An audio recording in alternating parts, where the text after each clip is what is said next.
So we're out here outside the Supreme Court post-Dobbs.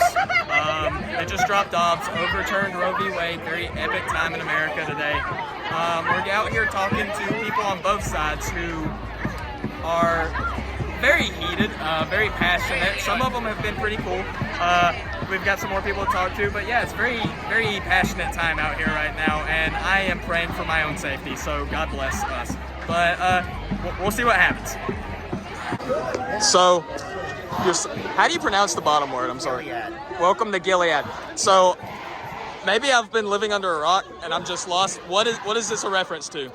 The book by Margaret Atwood, Handmaid's Tale. Okay. Dystopian future. Okay, yeah, I have. Dystopian now.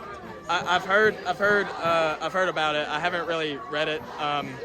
Just haven't had time to. I've heard it's all right, but you know. You can also watch it. It's on Hulu. On Hulu? Yep, it's excellent. I'm a broke intern. I don't have Hulu. Well, maybe you should borrow someone else's password possibly, but you should check it out and definitely read the book because Margaret Atwood wrote it in the 80s and she foresaw all of this. So if you want to know what happens next, read the book. Okay, interesting. So you two obviously believe that the decision today on Dobbs is going to take us in a you said it's a dystopian novel, so it's going. Absolutely. Well, because abortion is premised on the right to privacy, and when you have an attack on the right to privacy, like overturning Roe does, that puts all these other privacy rights at risk. So the right to contraception, the right to marry, whether it's interracial marriage or same-sex marriage, these are all privacy rights, and this is what the foundation is built on. And they just pulled out a major one of these blocks, and you're going to see it tumbling. And I think. Justice Thomas already was foreshadowing that. He was naming that other cases, Griswold, Connecticut v. Baird, and the marriage equality case that he thinks should be overturned because he doesn't think it has enough of a historical significance. What he didn't name there is Loving v. Virginia, which allows interracial marriage, and that's curious. So are you saying that's curious in reference to his interracial marriage with Jeannie Thomas? Probably. Okay. So I've been interviewing people on both sides of the debate out here today. The pro-life position, as I understand it, seems to be that they believe that life begins at conception. Well, it's actually not a pro-life position. Really, their position is anti-choice because what they are is pro-birth. They don't want they want people to have the babies, but they don't really care kind of after because they don't support any of the programs. They don't support programs that support women, that support babies, that give them formula, that help them live. They don't do any of these things, and they also don't they're not out there advocating for contraception to stop abortion in the first place. If it were really about life, they would be pro-contraception because they would want to prevent abortion before someone gets pregnant, but they're not, and that's telling. Because at the end of the day, this is about controlling women's bodies, as it always has been for millennia. Okay, I'm not trying to push back on anything you just said. I'm just curious. I know I have friends who are on the pro-life side that do work with crisis pregnancy centers. So do you think that those centers are not enough, or are there not enough of them? First of all, the crisis pregnancies are a total sham. I did clinic defense, and I know firsthand the majority of these crisis pregnancy centers lie to women.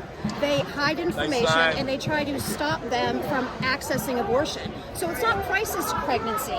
It is just they want people to not have an abortion. So they're not telling people their choices. They don't empower women. They want to make women feel guilty about their decisions, and frankly, they want to insert themselves in everyone else's life. And as Americans, as freedom-loving Americans, we should all understand that the right to bodily autonomy that we have been, granted as of 50 years ago with Roe v. Wade, that's all being destroyed now. So folks do need to wake up. This is the reality of where we're at.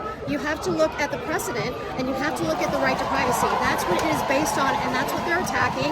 And they've always wanted to. They want to do away with same-sex marriage. They want to do away with contraception. They're very clear about that. And so it's happening today. And here we are. All right. One last question. A big thing that people have been pushing, and what you're already starting to see, is some states are going to have laws that keep abortion legal all the way up until birth, and some states are going to have laws that completely outlaw it. Well, that's actually not a thing. The way that you're framing that isn't correct, because the majority, the people, first of all, the vast majority, like 80-90% of abortions are within the first couple months. So we're talking about issues very far down the line that are very much exceptions to the rule. And frankly, whenever it is, it should be a woman's body to decide with her doctor. There are medical complications. There's all kinds of reasoning here, and women shouldn't have to explain to politicians and their fellow Americans why they should have the right to control their bodies. This is bodily autonomy. This is freedom. This is supposed to be America. This is a giant step back. And those of us that have been warning about this for 30 years, and we were told we were being hyperbolic, and we were told that it would never happen, here's the day that we've been forewarning. We're here. This is a reality now. So America's going to have to face it. The only way to stop this is to vote all of these people out who are not for your bodily autonomy. So we're talking about November 8th. Your body is on the ballot. Vote for Democrats. They are the only people that are going to protect your life. All right. Thank you for that. I don't mind. So we got the abortion is racist, change my mind guy out here doing some epic work, pro-life Catholic. We love to see it. What was your reaction when Dobbs went down? Well, I was at Walmart. I was shopping for groceries, actually. I got a notification on my phone that Roe was overturned. I immediately grabbed these posters at Walmart, brought them home, made my signs, and drove out here. I was just excited to come out. I didn't know what to expect when I came down here. I'm glad that no one's been violent yet, and I'm glad we can peacefully disagree with each other. But overall, I'm very happy with it. I'm glad that there's going to be more democracy now. All 50 states will get to vote. We'll find out how popular abortion really is in America. That's true. That's true. So tell me, is abortion racist?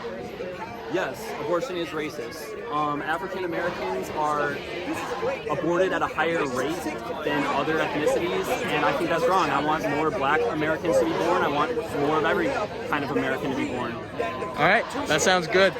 Tell me, obviously I'm not Catholic, but my faith does play a big role in my beliefs and how I conduct myself.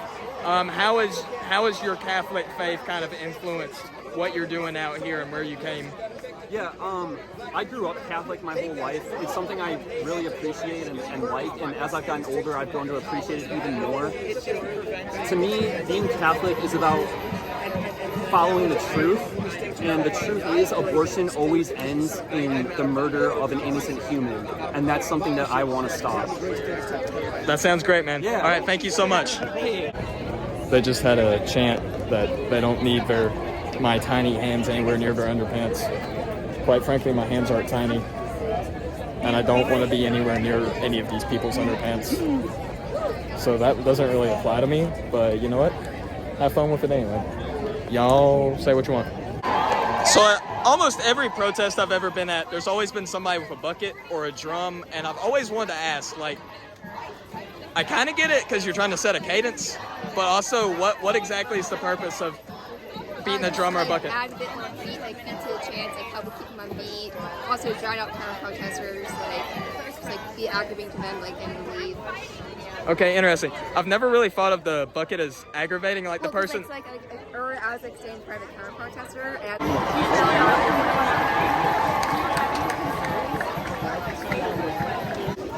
All right, so obviously your sign is a little bit different than some of the messages we've been hearing out here today from both sides. You got some people saying, no justice, no peace. You got other people calling it people baby killers. What's your message in all this chaos? Man, we got to stop hating each other because we disagree.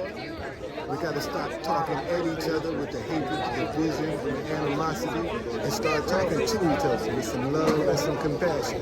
Nobody's perfect. We all got some isms. So if we all got some isms, how come we can't talk to one another? I can't argue with that. That's a very good message. I wish more people would go with it. But we've got some, especially out here today with emotions high and everything. You got some people yelling very, very interesting things that things are getting crazy. But it's good to see people like you out here that are like, we need to just calm down, talk to each other with love and patience, not yell at each other. If my half of the ship go down, yours doesn't stay afloat. We all are dumb.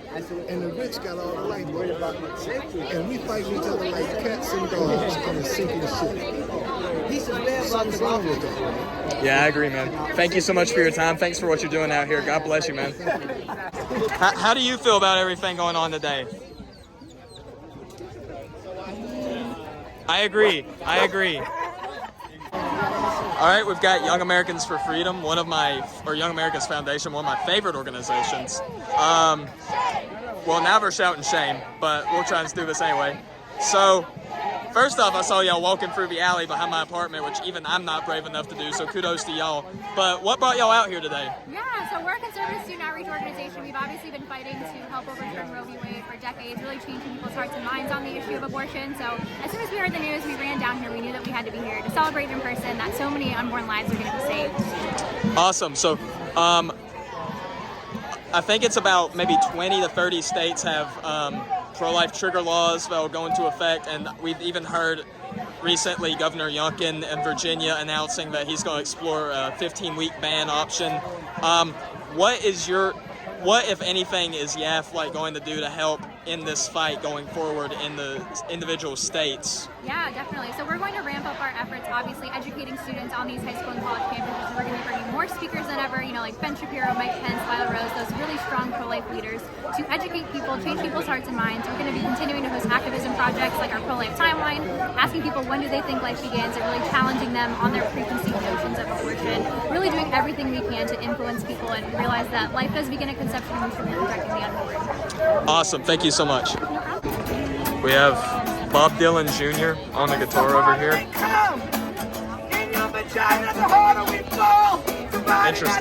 Interesting topics. Where are you from? I'm from North Carolina. I'm by myself out here. Awesome. Yeah. All right, we got Billboard Chris, billboardchris.com. Children cannot consent to puberty blockers. So. And I'll show you my back here. Yeah. Oh, okay. What we got?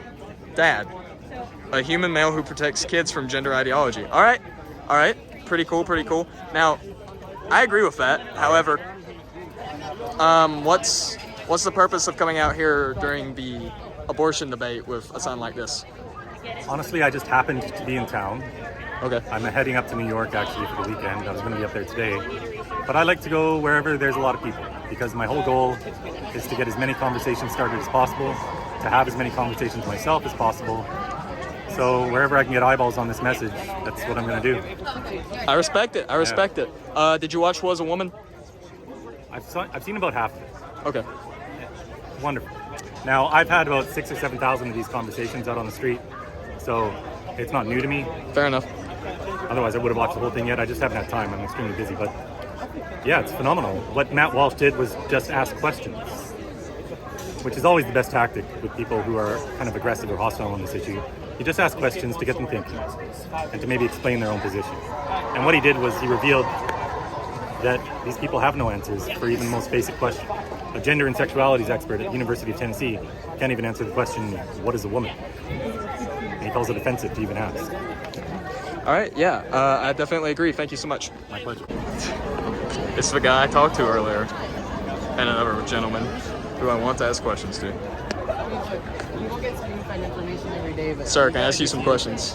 I'm sorry, what organization you're with? I'm just by myself. I'm independent. Okay, I'd rather not do on-camera interviews if that's okay. But oh, okay, that's fine. Okay, my bad. I like your sign, though. All right, so we got some good content, asked people on both sides, and I didn't get shot. I'd say it's a win-win all around. I'm going to get out of here before that changes. So thank you guys for watching. Don't forget to like, subscribe, do all the fun things. God loves you and so do I. I'm glad this happened today. Today's the greatest day in American history. Let's go. Thank you guys. Peace.